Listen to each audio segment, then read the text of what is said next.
Welcome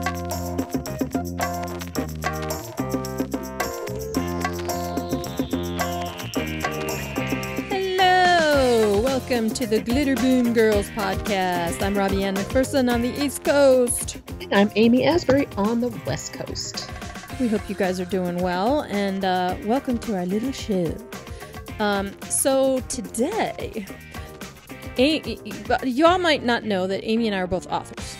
And we don't take ourselves seriously, but we take being authors like, you know, when we're working on something, we do take that seriously because it's just such a joy to be able to publish a book and have people read it and tell you what they think. Sometimes it's not a joy. Speak for yourself. Yeah, right. This book sounds like somebody's diary. It is. Sounds like a 16-year-old's diary. It is. No, you're right. I agree with you. You just go, thanks. Yeah, so anyway, we decided let's talk about some books that affected us when we were kids. And Amy's a little different than I am. I am not an avid reader. I don't know if I have like dyslexia or something. Reading is not a super easy physical thing for me. Like it's kind of weird. Well, I get a migraine now. I have to do the audiobooks now. Yeah, I know. Well, that's because we're old. But okay. No, I mean, even as a kid, it was difficult for me to just sit still and read a book. So Amy's got a ton more. I mean, you are very well read, Amy. Am I? I don't feel like you've read all the classics. You've read like, I'm kind of dumb in don't you dare! How dare you? Language. How dare you? Or a book meter. I don't know, but well, some people are just readers. I tend to read a lot of nonfiction. That's what it is. So I basically only read nonfiction. I don't like fiction, unless, the ones we're about to talk about. These are the books I started out with, knowing no better, choosing solely for the covers. I did love the fiction. Yeah. Okay, so let's start with you. So tell me a book that you read when you were a little girl, like a little girl, an impressionable young girl, and what impression it had on you. The first books I read were in kindergarten, and they were called I See Sam. And there were these Sam books. Do you remember Sam? Were they yellow, like little yellow pamphlet books? They were yellow. And Indeed. But it was like stapled paper. They were like stapled, like somebody photocopied it. You're like, did you make this? I had the same books. Yeah. Okay, so that's how it all started, and then it kind of went on to whatever was in the classroom, or whatever was accessible to you. Yeah, and there was not assigned, a lot of books, right? Right, and there wasn't really books at my house. My grandparents had a giant library, but I was like, what are these? And then I would say third grade, I had a teacher named Mrs. Graves, Betty Graves, in fact. She said, kids, we're going to the school library. And I was like, yes, because we never in my lower grades were taken to the library, that I recall. So, we go into the library. I, of course, was picking the book by the cover because there's so many. I'm like, how do I narrow this down? So I find this book called Starring Sally J. Friedman as Herself. Oh, yes. So it's this girl. It's a close-up. I mean, there was the covers that came after this cover were much more fun. Right. And that's Judy Blume, right? Judy Blume. Yeah. The book was from 1977. See, I do read. Of course you do read. Anyway, I picked this book by the cover. It's a girl. She looks like she's my age. So I'm like, oh, a girl my age. Mm-hmm. She has on the cover, two long braids, kind of like Laura Ingalls, and a big, pretty red tropical flower behind her ear. Oh, yeah. This is the one with it's like illustrated, right? It's like a drawing of her, and she's not in color, but the flowers. Oh, yeah, I know where you're going. The flowers are in color. But the thing is, guys, there is a straight up picture of Adolf Hitler on the cover of the book, which I never knew because I'm like, oh, some guy. But the book is it's set in the 40s. Yeah. And she's nervous about the war. And the whole thing is, it's all of her paranoias and fears about what's going on. And it was a real thing that kids really were going through. So it wasn't it wasn't meant to be funny or anything like that. But yeah, I didn't know I was walking around with that guy on the book cover. Hey guys. But anyway, that book, and if I could tell you a little bit about it. Rob, have you read this one? You know, I did. I read like every Judy Blume book, but so many years ago. So many years ago. Yeah, I don't really remember what that Well, if one you was about. remember, so Sally, she has a brother named Douglas, and he somehow gets hurt. He slips in a creek. He gets pneumonia, and I think they lived somewhere up north where it was very cold. And the doctor was like, "Hey, you guys need to go down to Miami. He needs drier weather to, Oh, anyway, yeah, they yeah, go yeah. for a Okay, okay. season." Yeah, yeah. I remember that. I remember the story. Okay. Yeah. And they move from, it was Jersey they lived in, to Miami Beach. So anyway, one of the main parts of the story is where Sally meets a guy named Mr. Zavodsky, and he offers her candy, and that kind of got my fears, like, oh, because there's always a creepy man around the valley doing the same thing, Right. and anyway, I guess the guy looked similar to, the Austrian maniac on the cover. Okay. So yeah, they're like, is it him? And they're just kind of scared, and they think he's in disguise. Anyway, it's kind of crazy.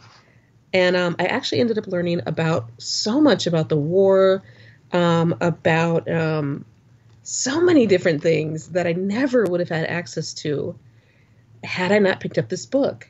And she's talking about a lot of pop culture things from that time. She's talking about Rita Hayworth and Margaret O'Brien and Esther Williams and rationing and party lines, all these things from the 40s that I never would have known about. Bing Crosby and Humphrey Bogart, and I'm like, oh, who are these people?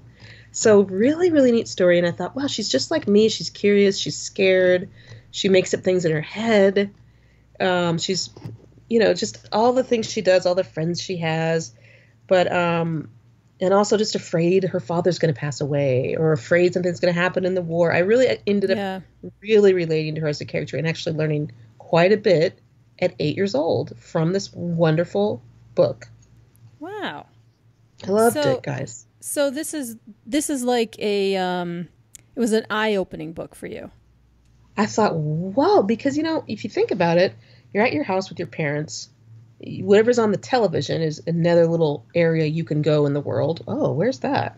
Right. But then when someone writes a book, it's a little portal to give you a little bit more than your parents are giving you.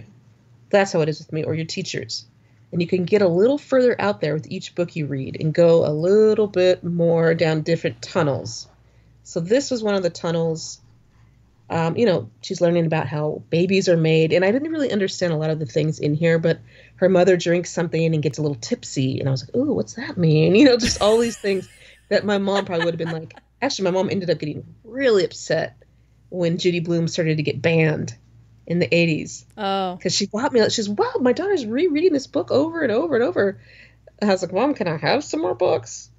But yeah, so she bought me every Judy Blume book, and then she was furious when she heard on TV that all the stuff that they were talking about in these books. But Judy Blume dared to talk about like the truth and reality. Real things.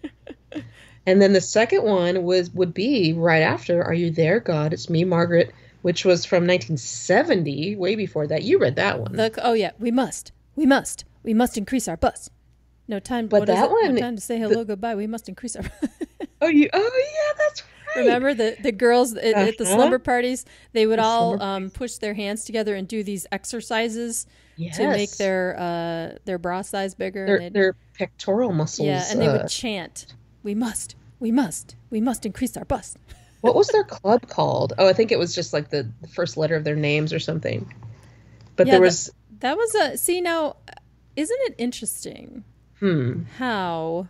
First of all, if you look at what kids are exposed to today, oh my God. I mean, Judy Blume books are like, this is total. Judy Blume books snuck in because, it's a book. Yeah. And it was a young adult book. It wasn't like a grown up book, like when you went and stole your mom's copy of Princess Daisy or something. It was like a young. Like Fear of Flying, yeah. Yeah. Exactly. It was a young adult book, had cartoons on the cover, and but I got what I got out of Are You There, God? It's Me, Margaret, is I was so in my head when I was a teenager, and I didn't have a super buzzy social life because for a long time when I was a kid, we lived in the woods. Like we lived, Wow. in this property, and there was a long driveway. So I had no neighbors. So I was always in the trees and playing outside and, swimming in the lake and whatever. But even when we moved to the neighborhood where I was as a teenager, and there were lots of kids in the neighborhood, we still were the last house. We were, tucked back, and all the other kids in the neighborhood were in different cliques and stuff. So I didn't really have people to bounce ideas off of or feelings and stuff like that. So when I read Are You There, God? It's Me, Margaret, which honestly, I think I read that. I was probably in 6th grade, I think, when I read that. That's appropriate. That's when you should have read it. Yeah, 5th or 6th, maybe. And I just remember going, oh my God, other teenage girls think like I do. Like they think these weird, deep thoughts, and, they're not just sitting there like, oh, okay, and makeup and lip gloss. Like I was one of those kids, and I was always like thinking about shit. Oh, yes. Like the bubble over my head was always like a gyroscope, whereas some other girl's bubble was like a boy. I was always like, but what does the world, where did it come from? What's the meaning of life? Like, so that was cool. I definitely, something occurred to me in this book that started out in the Sally book was the Jewish faith. I did not know a lot about it because we were a different religion. And I was like, oh, this is a whole different thing. Yeah, same here. And it was great because Margaret was kind of, sadly, her parents, it wasn't sad, but she felt sad about it because her parents, they were not any religion. I believe her father was Jewish and her mother was Catholic or Christian or something like that. And she was kind of trying out both the synagogue and the church. And I thought like, oh, wow, what would that be like, to have to choose? And she felt like she was betraying one grandmother over the other. And that was so big. And I never would have thought about that because your parents back then are just telling you what they know. Right. And just really interesting. And not only that, but puberty, very embarrassing to me, at least, ask somebody about. Clearly, no, the whole puberty thing, I learned, I think, everything I needed to know from that book. Yeah. And then, she gets her first bra. And then her, womanly time, that thing. And then she had the neighbor or the friend that we all kind of had. Her name was Nancy. Yes. And she was like the one who knows everything and, starts a rumor. I don't know if she started the rumor, but there was a girl in the class named Laura Danker. And she was very well developed. So they all everyone started rumors about her, Right. And just like, gosh, that's horrible. So many things that so many things you didn't really think about before. And then they played that game 7 Minutes in Heaven, or I think theirs was called 2 Minutes in the Closet, actually. Yeah. Did you guys ever play games like that? I did not. No, I never went to any of those parties. I was never invited to something like that. My sister did, but no, I wasn't either. I know that other girls did. There was a lot of spin the bottle and a lot of that 7 Minutes in Heaven. The things that we did do though was that whole stiff as a board, light as a feather, stiff as a board. You did that? Oh my God! And it worked. It was the freaky. It was so. My friend Pam's house. Shout out Pam. We had a slumber party there, and somebody was the volunteer, and for all of you guys listening, if you don't know what this is, it's when called demon freaking summoning. Oh yeah, it's like Ouija board shit. So somebody lies on the ground on their back, and everybody takes 2 fingers and just lightly puts them under the person to lift them up. So you just kind of everybody's kind of like looking like they're going to lift this person up, but just with these 2 fingers. And everybody chants, stiff as a board, light as a feather, stiff as a board, light as a feather. How did this become a thing for slumber parties? I just who knows? How does anything become anything, right? It's some straight up seance, crazy shit. Oh yeah, it was total wizardry. So sorcery, So then at some point, I don't remember what the thing is though. At some point somebody says something like lift her up or whatever, and then you lift them. And we did it, and it worked. I don't know. It was really creepy. And were you guys crazy. Like all in your like nightgowns and stuff, like I imagine? Yeah, our pajamas. Yeah, exactly. Yeah. I didn't really sleep in nightgowns. I always had pajamas. Oh, I always had a nightgown. And it always had like Garfield or the Smurfs on it, by the way. I had, like sweatpants, flannel pants, but I Oh my grew up in gosh. cold weather, so. Okay, there's an explanation of the trick. Get You're not out. going to believe All this. right. Should I All say right. it? Yes. So, okay, wait. Let's just let everybody know, though. Here's a spoiler. For all the ladies listening who had these slumber parties, okay? If you don't want to know how stiff as a board, light as a feather That's worked, right. tune out now, okay? And Right. just skip to our next episode. So go ahead, Amy. Lay it on us. How does it work? Key to the trick is timing. Each of the lifters must apply the lifting force at the same moment. When this is done, the weight of the subject is divided equally between each lifter, requiring each person to contribute only 12 to 20 kilograms to lift to raise a 50 to 80 kilogram, which is a 110 to 176 pound person. This is about the same as each person lifting up like a heavy shopping bag. It's like nothing. So if the trick is performed without synchronizing the lift, it's going to fail. So If everyone does it at different times, it'll fail. But if they do it with that many people, and also some people deliberately misdirect and mess it up if you want to mess it up. Oh, no, we didn't mess it up, man. Sometimes they say, okay, go ahead and try to lift to show that it can't be done. And then they go, okay, let's try it again, So some people who remember performing the trick as a child will have exaggerated their memory of the effect. I don't know, not necessarily. No, but yeah, this has makes been sense, going though. on for a long time. Because that's exactly what happened to us. We all lifted at the exact same time. So it was just distribution, I guess. That's dumb. It's dumb. It's a kind of a ghost story. I wanted it to be sorcery. I didn't like it. But it scared me. But yeah, so yeah, the whole like spin the bottle and that and 7 minutes in heaven and so yeah, if you weren't having a very active social life, maybe these books were for people like us. I think they let us get into little. Well, that's pretty social of you to be playing that game, though. I never got to play that game. Well, we had a bunch of slumber parties, but see, my friend Pam and I, we had a history of staying over at each other's houses on weekends. That's so fun. It's probably part babysitting for the parents or whatever, and part because the two of us would just laugh our asses off. Oh, how fun. Yeah. I don't know. We had just had an ability to make each other laugh so hard. And we would stay up late on Saturdays and watch Saturday Night Live.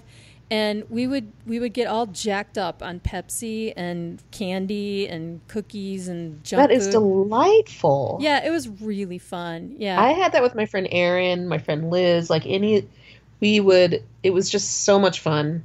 And same thing, staying up, watching the videos. Yeah. Don't you feel like when you went to people's houses, don't you feel like their food was always better? Oh, yes. Well, no, wait. Tamar's food was great. With a couple everybody, Erin of always had Doritos. Yeah, Pam's house. Pam always had really good food, and her mom always had a bowl of M&Ms.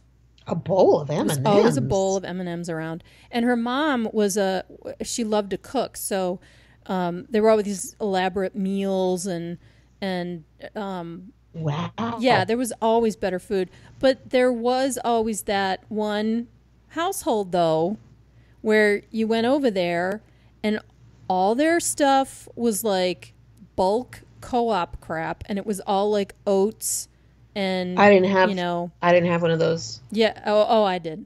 Everyone we had I think three there were girls three. who I went to their house had the best food ever. And then some of their when I was a little older, I'd spend the night at Tamar's, and all of her bathroom products. Do you remember other people's products were always better? You're like, damn, I need that in my house. And you'd go to the bathroom and you'd be in there for like a half an hour because you're like looking through their all stuff. The lotions. And, not like snooping, but it was just like, wow, what is this? Oh my God. It was neat. And their moms would have like all these, exotic perfumes and different makeup than your mom. And so you had to look at it. Dig around and look at it. You had to look at it. Oh, yeah. So interesting. Yeah.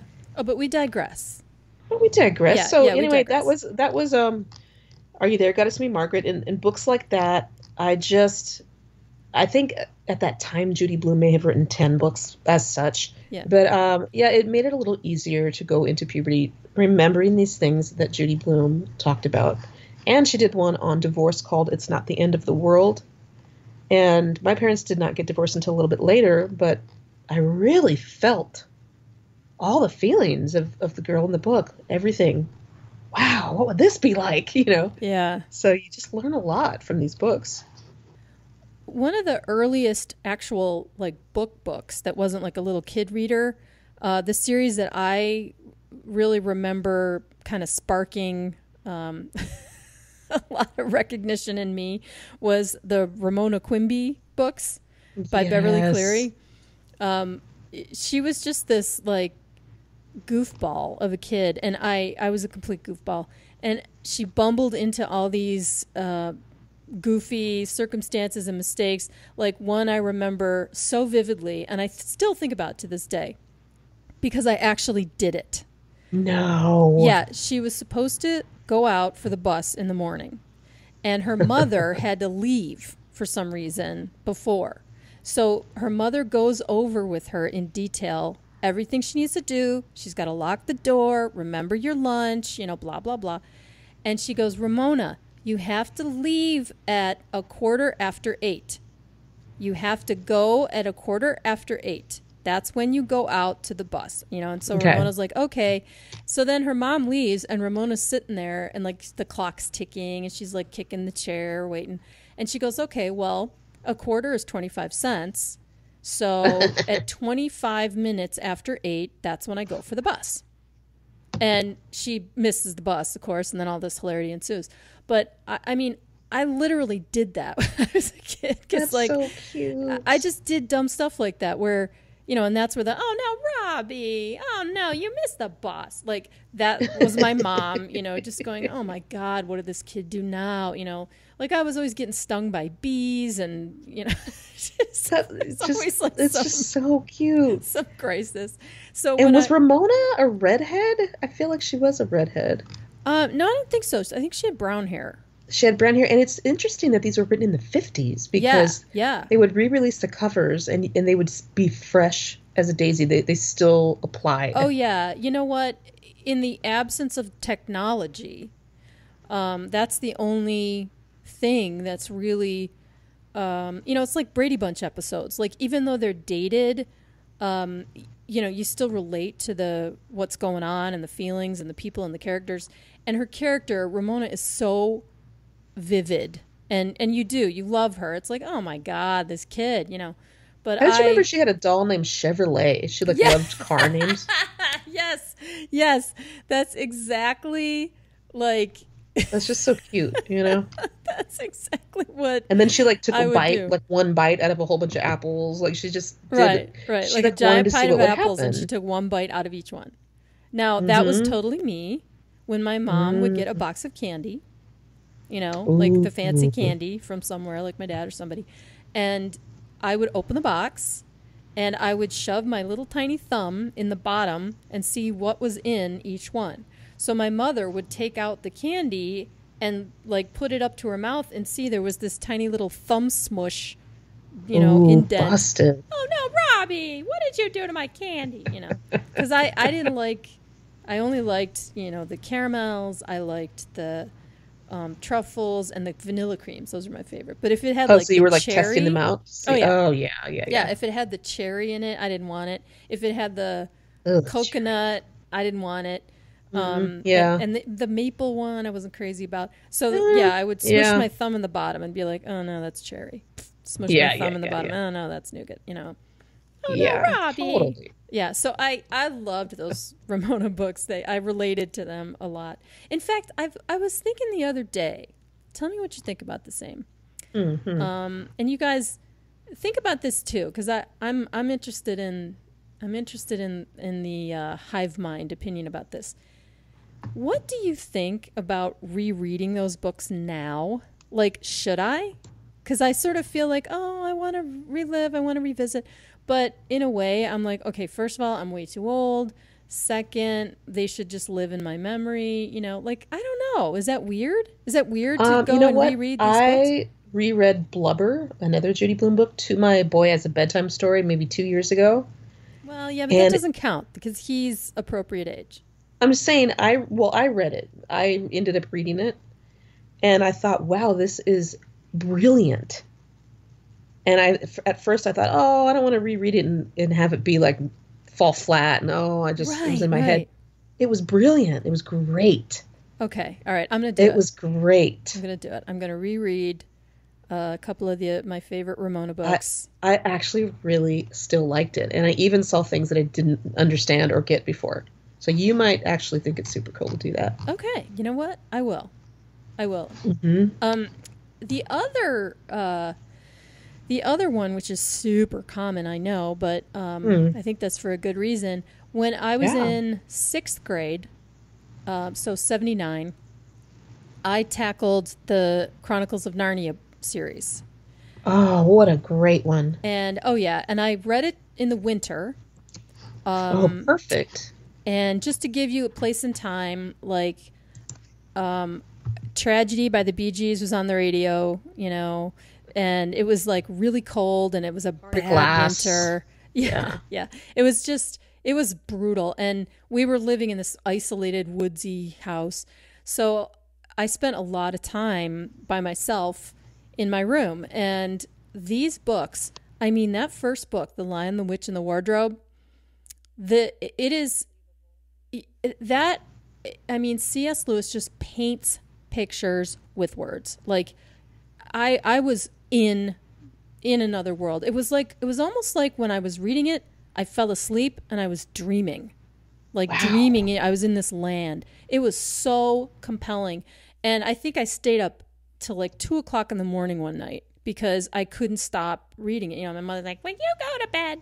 But I just couldn't, like you get the flashlight and the covers. You were in your pajamas. What was your room like in 6th grade around you and your book? I had 2 twin beds. Oh, cute. I had the nubby bedspreads. What do they call that? There's a fancy designer name for that, but they're like those little nubby bedspreads. That's cool. And you were reading your book? Yeah, and it was it was a big room. It was first floor. It was a ranch house. And I had a little dressing table. Oh, how adorable. Yeah. And I got a lot of bloody noses. Did you ever get nosebleeds when you were a kid? I did not. Oh, you never had the random bloody nose? And then you'd have to run to the nurse? No. I had nosebleeds all the time. I always had strep throat. I feel like I always got that once a year. Oh, no, I don't think I ever got strep throat when I was a kid. But yeah, so you're nosebleeds sitting there reading Narnia with your flashlight in just 6th grade. And you know what's interesting? I can't believe that was also, I guess that's kind of timeless, but that series was also published in the 50s. Right. Which is interesting, right. Yeah, and once again, totally, the themes are so universal, and I was so interesting. Of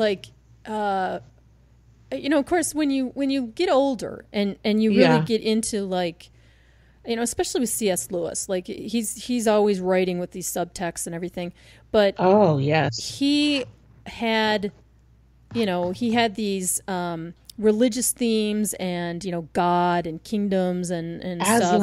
Yeah, remember exactly, Aslan, and then you had the White Witch and then the wardrobe. Gosh. Wow, because the way he starts the story, right, where they go into this wardrobe at it was his grandpa's house, right? And they go into the back and then they just keep going and going and they're in these coats and they're like, what the hell? And it just goes on forever and all of a sudden they're in this winter wonderland. Like, what? So crazy. They were at Professor Diggory Kirk's house. Oh, that's right. I don't know why, but that's right. They had to be there for some damn reason. But yeah. I can't remember. Isn't that funny? I can't remember now why they. He appears in. He's also in The Magician's Nephew and The Last Battle, and I can't remember. He might be. I don't know. We'll have to look it up. But yeah, so that's where they are, and he comes back a couple times. But yeah, they go through that wardrobe, and that's where they realize, didn't they run into some centaur or something? Yeah, and the way that C.S. Lewis describes all these creatures. I was in it, and I remember him talking about the ambrosia candy. I remember Turkish delights and all that. Exactly, the Turkish delight. It was, God, it was just vivid. If I had to name that whole series in one word, I'd say vivid. It was really an incredible trip. And I loved all the books. I just, And I except for, you know what, The Voyage of the Dawn Treader. That was my least favorite. Yeah, I had trouble getting through that one. That was a little. So little. tell me if you remember these, because this is what I'm thinking. So the Lion, the Witch, and the Wardrobe, they kind of became kings and queens in this land. Mm-hmm. And then Prince Caspian was the next one, where, what are they, do you remember about Prince Caspian? Well, I get all the, I don't remember anymore what They're all happens kind of linked when. together. And then Dawn Treader, they're on a boat. Yeah, I don't exactly remember, except for that one, because I just didn't, God, it was dull. It was still, and then there was like The Horse and His Boy, where this guy had it was a boy named Shasta and a talking horse named Bree. Okay, I remember that. I was like, Bree, hinny, winny, hinny, winny, my hinny, winny, favorite winny. one, though, was The Magician's Nephew. Yeah, that was a I good just one. really, really, really loved it. And that's kind of how Narnia started. Right. So it was that professor and his friend, they stumbled into these different worlds, and they had these rings, and that one I felt like was really, really good. I'm really confused by why the Narnia series wasn't made into movies like the Harry Potter ones were. It like, was. I know there was, but, yeah. but the whole series wasn't. And it didn't do that well, and it stalled out. And You're right. I've never really seen any Harry Potter at length, and I never read those books. But I always from the little bits and pieces I've seen, and just, you know, stuff on the news or whatever, I'm like, God, this is kind of like Narnia. Like, they could have. I mean, if the right filmmakers got a hold of those books, and the one that they did make, I thought was beautiful. So I don't get it. I don't know why. You know, I mean, maybe it's because Harry Potter is new and came out now, and, you know, it whatever. could have been. And these were, I mean, they were published in the 50s. I remember the box set. It was a 1970 box set. Did you have the box set? I had the box set. It was like a white box. It was white, and I think those covers really did a lot to make us want to read it. That white box set was really, really great. I don't remember how I got the box set, though. Isn't that funny? I don't remember. I remember having it. I don't either. But and I think they actually changed the order of some of the books, and when they redid the box set a little bit later on. Yeah. They changed the order of them, so that annoyed me. I got in a ton of trouble one night because I was reading, I think it was The Magician and His Nephew. Magician's Nephew. The Magician's Nephew. It wasn't the first one, because I'd already finished the first one. And I was supposed to do the dinner dishes. And my mom was like watching TV and stuff. I'm not sure if my dad was home or not. And I'm like, well, but Mom, can I go read for a little while? And she's like, no, you got to do the dishes. Load the dishwasher. And I was so into it, I couldn't wait. So Mom's like watching her shows, and I snuck back in my room, and I sat there and I was reading more of the book. And I was so into it that, 2 hours went by, and all of a sudden, oh no, Robbie, the dishes aren't done. Get in here and do these dishes. And I got in a lot of trouble. She was like, that's not good. It was pretty funny. I mean, it's funny now. Well, I love that you read those, and I think that they really hold up, and they're really beautiful. And there was another series that was old and kind of brought back that I recall really, really loving, and they kind of renamed these books. The first one was Ballet Shoes, which has been a movie throughout the years. And they were published, I believe, in the 30s by Noelle Streatfeild. Her name is Mary. It's either Noel or Noelle, but it was a woman, so it's not, I don't know not exactly like Noel Coward. Yeah, something like Noel Coward. But anyway, Ballet Shoes was from 36. Then she had one called Tennis Shoes from 37. There was circus shoes. There was theater shoes, party shoes, movie shoes, skating shoes. Like, there was 10 of them. And they had these great covers, and they were like really colorful candy box covers. They're like Dell Yearling, those kind of glossy looking kids. It were really, really neat covers. So that's how I first saw them. Because I remember back in the day at the bookstores, there was like one tiny section for the kids section. It was like one shelf. Oh, yeah. Yeah. Like, really? This is all I got? Right. But anyway, these books were there. And when I came upon these books, it might have been 1985 or something.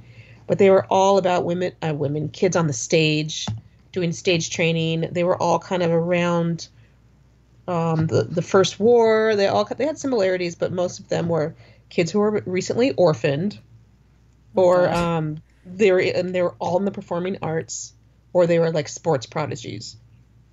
And there was one book that was more just regular kids, and that one was called Family Shoes. Just talked about a family, but the rest of them were kids who were working on the stage, and it gave me kind of a work ethic because I thought, wow, it just showed their whole routines and their costuming, and Wow.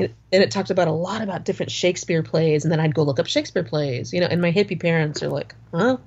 But it gave me, again, another little tunnel to carve out. Yeah. Wait, what are they talking about?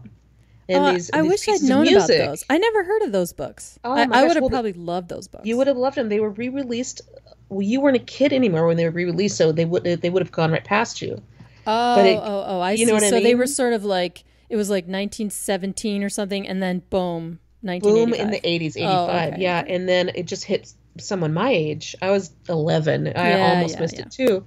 But I then learned about pieces of music, composers, all the whole, and a bunch of French phrases. And then I bought a French dictionary, I asked for one and they were like, "Excuse me?" But it was all because of Merci these beaucoup. books. No, but then I started becoming interested in different countries and different pieces of music, and they were all training, and I thought, Yeah. like, I want to be disciplined with something, and it made me want to be really disciplined. But did Anyway, it work? it did. I was psychotic. I would write plays and write books, and it was just And look insane. at you wrote a million books, a million great Oh, but books. these kids, I thought, like, oh, I want a job, so it really suited me. Job. I wanted to work so bad. I wanted to run an empire, I wanted to do all these things. I wanted to work. I made my own little jobs, but these books really suited me. So if you out there have a kind of an old-fashioned kid, they will really like this set. Yeah, Look it like up, old Noel soul. Streetfield. If your kid's an old soul. Totally, Yeah. yeah.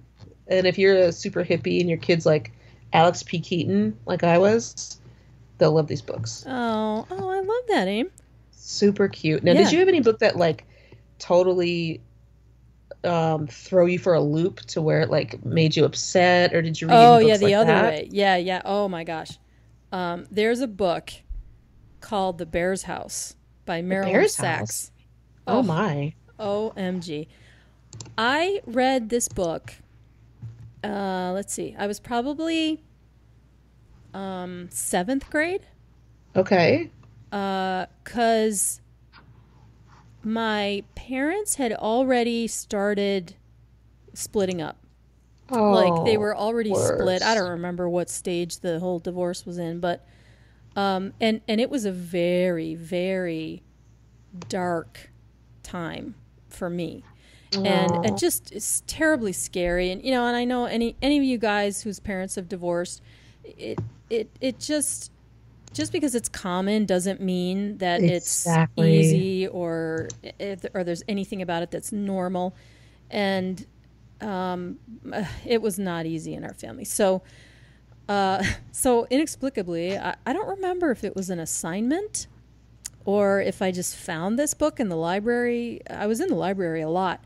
And it is a story about a single mother, and she Okay. has a daughter and a younger like toddler son, like a baby son. And Okay. I had it was me and my brother was 7 years younger. Oh, so Fran Ellen and Fletcher. I'm That's seeing the right. names. Is that them? Yep. And Oh my basically, goodness. Fran and so the gist of the story is that in the classroom, Okay. Fran Ellen's teacher has this bear's house. It's like a doll house with a bear family, like these little bear dolls, Oh, and it's in the uh-huh. classroom. And Fran Ellen is obsessed with it. Like I mean, obviously she's trying to escape her life, and her mother is terribly their family lives in really bad poverty, and I will tell you, the book does not end well. Like It says like she sucks her thumb, she smells bad. Is she like has bad hygiene because of the well, mother? yeah, it's like because they're very poor, and the mother, I Oh, mean, it doesn't really spell it out, but the mother is obviously maybe depressed or mentally suffering somehow, and isn't really mothering them like she should. It looks like they're hiding from CPS or something. It looks like they're trying to they're being investigated and they're trying to hide from the investigators or something like that. Yeah, because that's what Fran Ellen's biggest fear is that, How sad. If she tells anybody what's going on, then CPS is going to come and take them away because her mother is such a mess. That's got to happen a lot. Yeah, it was that was not my situation, of course. I mean, my mom was not a terrible mother, but the fear that Fran Ellen carried and how she just poured herself into this house, almost like astroplaned herself into this little bear's house, because it just, that was, to her, that was like safety and security and stuff. And I had lost my safety and security, and man, that book just impacted the crap out of me. And you know what? Speaking about rereading a book, I picked it up not too long ago, a few years ago, I think. And I started I got it on Kindle. And I was going to reread it, and in my mind, I thought, you know what? I'm going to reread it, and the little kid in me is going to see it now through my adult eyes, and it's going to it's going to somehow heal something, whatever. I was reaching. So, and I don't know what made it pop up. I guess, I don't know, maybe I saw it somewhere or whatever. So I reread it, still punched me in the gut, just as bad. I mean, it was like, instead of what happens at the end? I need to know. Well, there really is no resolution. Like, at the end, you want the mother to get help. You want Fran Ellen to be okay. You want Fran Ellen to take home the dollhouse. Because the teacher, it's her last year, and she's going to give the dollhouse to somebody. And the brother is sick. And oh, my God, it's just brutal. It's horrible. It's so sad. Sad. The ending doesn't resolve anything. So it literally drops off a cliff. Yeah, it's that's brutal. Horrible. But that's horrible. All that being said, it is a very beautifully written book. I mean, I don't know why people want to read sad stories. Like, I hate sad movies. I hate sad anything because I don't need it. But I don't need to go there. But this is it is a beautifully written book, and she won all these awards. Yeah, and, it says she was a finalist for the National Book Award in '72 with that book. Yeah, it was very it was a very well it was critically acclaimed, but man, that was a that was a tough one. You wanted a sitcom ending. We were used to the endings that were tied up on these sitcoms, I feel like. Yeah, and especially I was. If you read a book that in any way resembles or makes you relate to your current situation, and you're a little kid like that, it's really important that it ends well. This book did not. That's sad. Yeah. I'm interested, though, to take a look at it. I have not heard about it. I read one in 4th grade called Bridge to Terabithia, or Bethia. I don't know, guys. Yeah, I thought it was Terabithia, but no, I was wrong. I've been saying it wrong all these years. I think I've said it. Anyway, I started liking it because there's a guy named Jess, and he meets this girl named Leslie, and they kind of build this whole beautiful thing in the forest and the woods, and you're the queen and I'm the king, and I just thought this is beautiful. And this is how I played with my friends also. My friends Liz and Paul, we'd go out into the wash and we'd go through the long grasses and pretend, and I just was really, really getting very into it. Yeah. And they were 5th graders, I believe, so it was Jesse Aarons and Leslie Burke. And they raced each other at school, and she was super smart, and she was a tomboy. And Jesse was a little more poor than her, a little less well-to-do. And he's kind of not in the greatest place in his life. And he meets this girl. She's well off. She's smart. She's cool. She's not like a bad guy just because she's well off. She's super cool. And he kind of just takes to her, and they become these great friends. And his life gets so much better from meeting her. So when they create this kingdom, they name it, or Leslie names it, Terabithia. And anyway, you're like, oh my gosh, I'm going to go do this very same thing. That's what I was thinking. And in my head, I saw myself. Anyway, spoiler alert, everyone, Leslie ends up dropping friggin' dead in the middle. Literally, I remember. Oh God. It was the middle of the book. I remember stopping and looking at the book thinking, it's only halfway through. How dare they do this to me? I hate it when they kill people at the end. In the middle of the book? The middle of the friggin' book. This is another 70s book. I think it was published in 77, if anybody wants to know. Anyway, the kid was doing so well. They came up with this beautiful thing. But it was started to be censored a lot in the 90s because I think people thought it was too stark of a death portrayal for children. You know, it really did screw me up, you guys. And I'm sure it helped somebody out there, but it really it messed me up. And there is a direct reference to Chronicles of Narnia in that book. Oh, really? Yeah, he said, I feel like I got some of these ideas from Chronicles of Narnia. Whoever wrote this, I don't know if it was a guy or a girl, sorry, Catherine Patterson.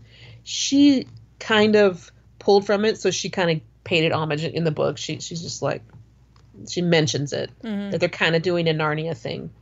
But the thing that was also bothersome about the book was that Leslie attempted to go visit the place on her own, and she smacks her head on a rock and drowns in the creek.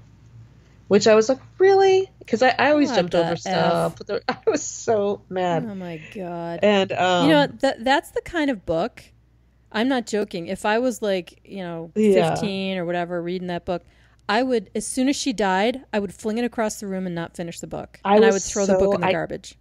I might have done that. And then the whole thing with, he was afraid she'd go to hell. And because she, wasn't... I think she had a different religion than him, and he was taught something very certain, like maybe it was she had to be baptized or God knows what. I don't know what. But he was very concerned about what happened to her now that she's dead. Is she really going to hell because of what my parents taught me? And I was in that boat too. Like in my parents' book, you have to be baptized or whatever. So that was another thing that was in my head. So anyway, that was, as you said, a gut punch. And dang, those books screwed us up, I gotta say. Those should have labels on them. Like I need a label on a book. Though. No, I need a label. That's not censorship. It's just identification, right? It's not saying you can't buy this book. It's saying warning. Gut punch inside. Like, just give me a gut punch label. Because you know what, they do have those. Because I do work the book fair at the middle school quite often. And there are books, and I don't know what's in them, but a kid will come up and with her friend, like, a little snotty girl. And sorry, girls, some of you are not that nice. Anyway, with her cash and flung it at me, all rude. Anyway, and then I ring it up, I scan it with my little scanner. Thanks, Scholastic Books. Boop. And it's all boop boop. It's all mature themes. It'll say like, hey, this is a little crazy. No, mature themes. That's like sex, swearing, drugs, Some of it is that, though. It encompasses all. It doesn't say sad, gut punch, hey, little bitch. You're going to be cry. Thinking about it. No, it doesn't say that. 5 decades later, And if anything, they just got excited. They're like, yeah, no, I really want it. It's like that PMRC sticker that Tipper Gore put on this Twisted Sister album.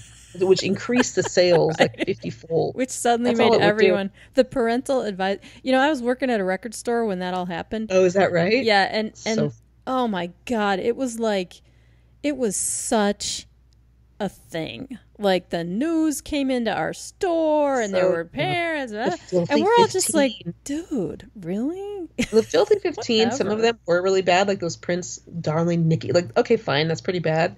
They should have had the whole thing just Prince songs, like, because some of those She Bop by Cyndi Lauper is on the Filthy 15. Come on. Well, but that's the whole thing. It's like, okay, who's the arbiter of what is gonna mess up somebody or not? I mean, to be frank, okay, I think listening to Darling Nikki by Prince when I was 15, 16, that affected me a lot less than reading The Damn Bear's House. Okay, because The Damn Bear's House. Bridget Terabithia fucked my shit up. Sorry, everybody. Yeah. It was awful.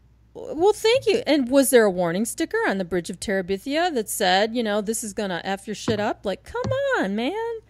Like, no. That's just silly. It's all nonsense. But I also am well known in my circle of friends. If I see a movie and I think a character unjustly dies and it upsets me because I didn't want the character to die, and I didn't think the character should die, I get very upset and I text and phone friends and spoil it. Oh my! Oh my! And I believe this is directly as a result of of two things: Old Yeller. Bear's house. Old Yeller. And I mean, when they shoot that dog, holy crap! Who doesn't burst into tears the first time you see that? You have no heart if you don't burst into tears. No, you're made of stone. Right. And then the Bear's house. Like, what do you mean that just ended? Like, what do you mean I don't find out that they have happily ever after? Like, get out of here. Well, you know what? I will say there are 2 books that did the opposite. There are 2 books that helped me grow as a person. Okay, what are those? Legitimately. Which, you know what? Aim, before you go into those, we are out of time. So, let's say goodbye, and then we'll continue part 2 of books. What do you think? Okay, yes, let's do it. All right, so everybody, thank you so much for listening. We are going to continue this, and we'll put them out at the same time so that if you're interested in our book talk, you can just listen to both episodes at once. But we love you guys. Like, we are so grateful for you being there. Thank you guys for joining us. Yeah, right? And hit us up on Instagram and or Twitter. And we have a website, glitterboomgirls.com. But we really like to hear feedback from you, so let us know what books punched you in the gut. Right. All right, so thanks for listening, everybody. We'll talk to you next time. Bye, guys.